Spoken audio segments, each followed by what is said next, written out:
Dok, kok bisa saya mengalami pengapuran? Kan usia saya baru 40, kan saya sudah minum susu banyak. Padahal saya nggak ada keturunan pengapuran. Permasalahannya adalah pengapuran ini tidak dapat disembuhkan. Namun pengapuran dapat diantisipasi agar kondisinya tidak semakin berat. Kita harus tahu, pengapuran akan terjadi pada setiap orang.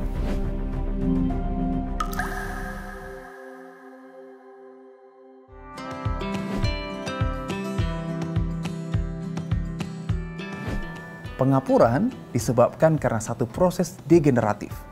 Dalam definisi yang paling mudah, wear and tear.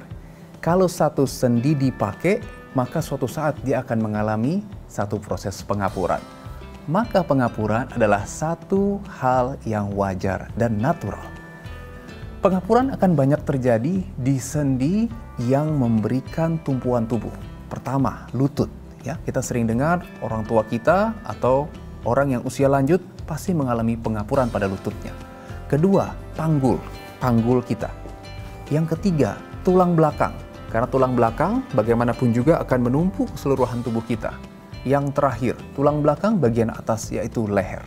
Itu adalah pengapuran yang sangat mungkin terjadi di sendi. Permasalahannya adalah pengapuran ini tidak dapat disembuhkan. Namun pengapuran dapat diantisipasi agar kondisinya tidak semakin berat. Karena kalau kondisinya semakin berat, mungkin Anda membutuhkan tindakan pembedahan untuk mengganti sendi tertentu. Misalnya sendi lutut harus dilakukan penggantian sendi. Sendi panggul harus dilakukan penggantian sendi. Saya pengapuran, berarti saya harus minum susu dong, Dok? Sebenarnya ada perbedaan yang sangat mendasar antara pengapuran atau osteoartritis dengan osteoporosis. Osteoartritis berarti permasalahannya adalah di sendi. Jadi tulang dengan tulang berdekatan, menempel, itu membentuk satu sendi. Sendi bahu, sendi leher, sendi panggul, sendi lutut, sendi kaki, dan semua yang lain nanti. Itu adalah sendi. Osteoporosis permasalahannya adalah di tulangnya. Jadi tulangnya yang akan mengalami satu proses pengeroposan tulang. Bedanya adalah ketika yang terjadi masalah adalah di tulang, tulangnya keropos, dia tidak akan menimbulkan keluhan nyeri atau jarang sekali menimbulkan keluhan nyeri karena masalahnya adalah tulang. Namun beresiko jika Anda tiba-tiba terjatuh. Kita bisa bayangkan ketika tulang paha ini keropos, terjatuh, maka akan menimbulkan patah tulang. Namun pengapuran tidak akan menimbulkan patah tulang. Namun pengapuran menimbulkan keluhan nyeri. Jadi kita bedakan antara osteoporosis dan osteoartritis. Lalu susu untuk kemana? Susu, kalsium, vitamin D itu adalah untuk osteoporosis, bukan ke osteoartritis.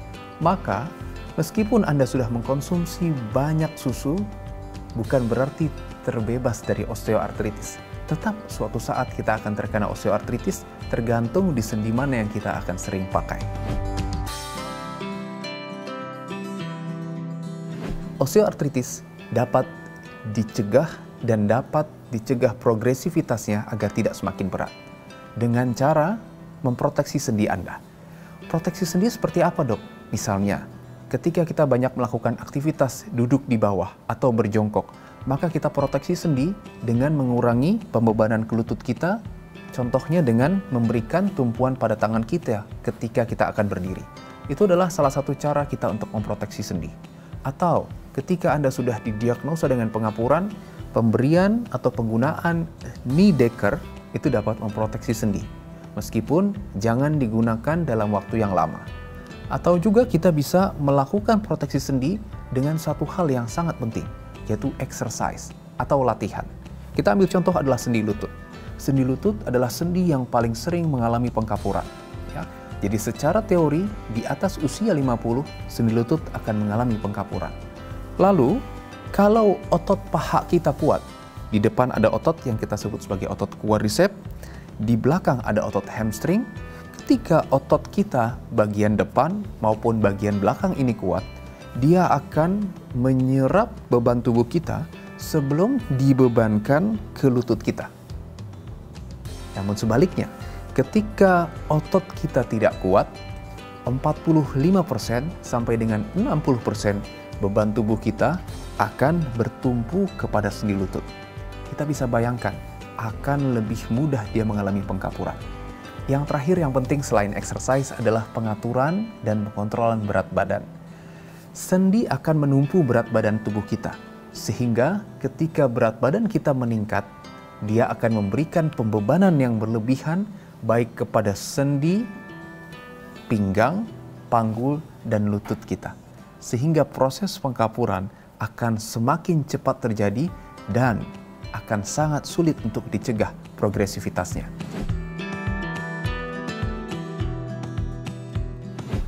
Nyeri, itu adalah nyeri. Yang kedua, bisa terjadi pembengkakan, kemerahan, kemudian rasa nyeri, pembengkakan sendi, gangguan geraknya, yang terutama dirasakan di pagi hari ataupun ketika udara dingin.